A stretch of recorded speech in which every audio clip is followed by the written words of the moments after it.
मेरे प्यारे देशवासियों, आप जानते ही हैं कि अगले रविवार 31 अक्टूबर को सरदार पटेल जी की जन्म जयंती है। मन की बात के हर श्रोता की तरफ से और मेरी तरफ से मैं लौह पुरुष को नमन करता हूं। साथियों, 31 अक्टूबर को हम राष्ट्रीय एकता दिवस के रूप में मनाते हैं। हम सभी का दायित्व है कि हम एकता का संदेश देने वाली किसी न किसी गतिविधि से जरूर जुड़े। आपने देखा होगा, हाल ही में गुजरात पुलिस ने कच्छ के लखपत किले से स्टैच्यू ऑफ यूनिटी तक बाइक रैली निकाली है। त्रिपुरा पुलिस के जवान तो एकता दिवस मनाने के लिए त्रिपुरा से स्टैच्यू ऑफ यूनिटी तक बाइक रैली कर रहे हैं, यानी पूरब से चलकर पश्चिम तक देश को जोड़ रहे हैं। जम्मू कश्मीर पुलिस के जवान भी उरी से पठानकोट तक ऐसी ही बाइक रैली निकालकर देश की एकता का संदेश दे रहे हैं। मैं इन सभी जवानों को सैल्यूट करता हूं। जम्मू कश्मीर के ही कुपवाड़ा जिले की कई बहनों के बारे में भी मुझे पता चला है। ये बहनें कश्मीर में सेना और सरकारी दफ्तरों के लिए तिरंगा सिलने का काम कर रही हैं। ये काम देशभक्ति की भावना से भरा हुआ है। मैं इन बहनों के जज्बे की सराहना करता हूं। आपको भी भारत की एकता के लिए, भारत की श्रेष्ठता के लिए कुछ न कुछ जरूर करना चाहिए। देखिएगा, आपके मन को कितनी संतुष्टि मिलती है। साथियों, सरदार साहब कहते थे कि हम अपने एकजुट उद्यम से ही देश को नई महान ऊंचाइयों तक पहुंचा सकते हैं। अगर हम में एकता नहीं हुई तो हम खुद को नई नई विपदाओं में फंसा देंगे। यानी राष्ट्रीय एकता है तो ऊंचाई है, विकास है।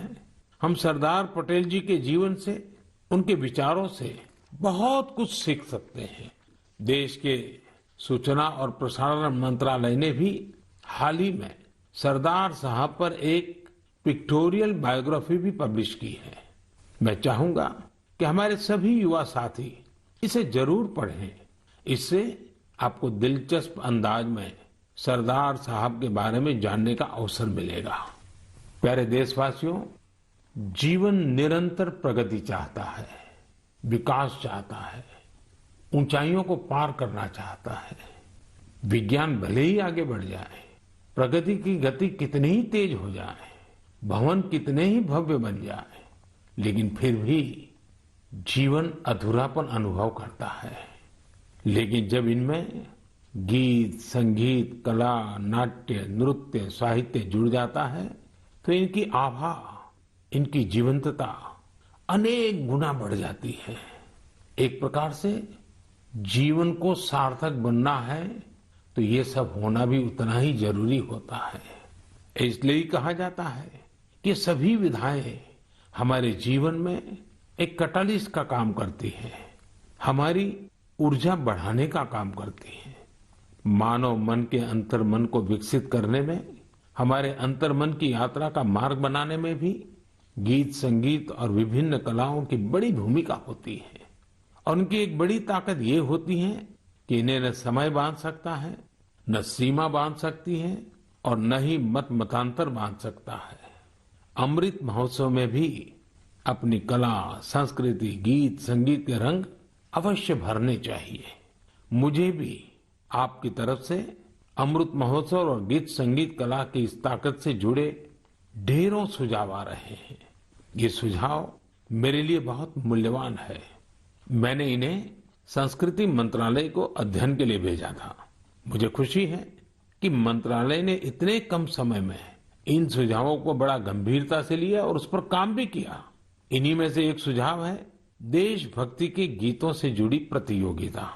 आजादी की लड़ाई में अलग अलग भाषा, बोली में देशभक्ति के गीतों और भजनों ने पूरे देश को एकजुट किया था। अब अमृतकाल में हमारे युवा देशभक्ति के ऐसे ही गीत लिखकर इस आयोजन में और ऊर्जा भर सकते हैं।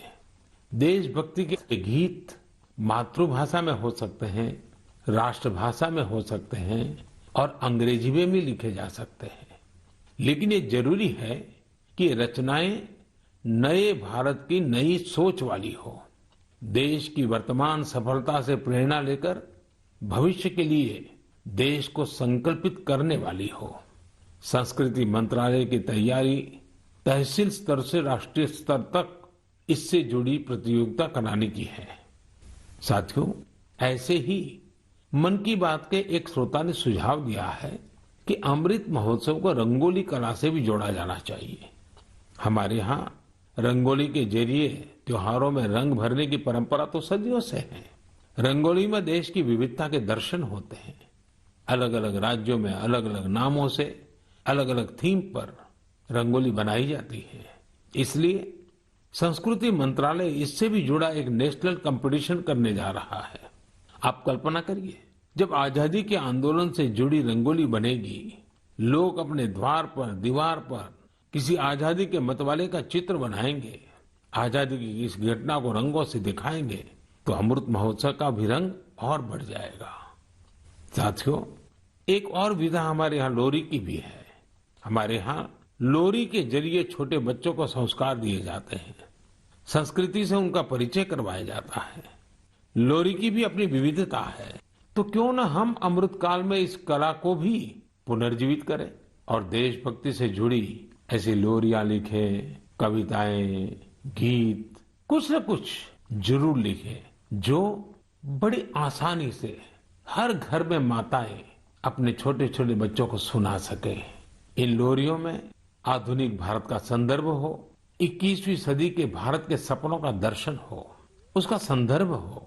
आप सब श्रोताओं के सुझाव के बाद मंत्रालय ने इससे जुड़ी प्रतियोगिता भी कराने का निर्णय लिया है। साथियों, ये तीनों प्रतियोगिताएं 31 अक्टूबर को सरदार साहब की जयंती से शुरू होने जा रही हैं।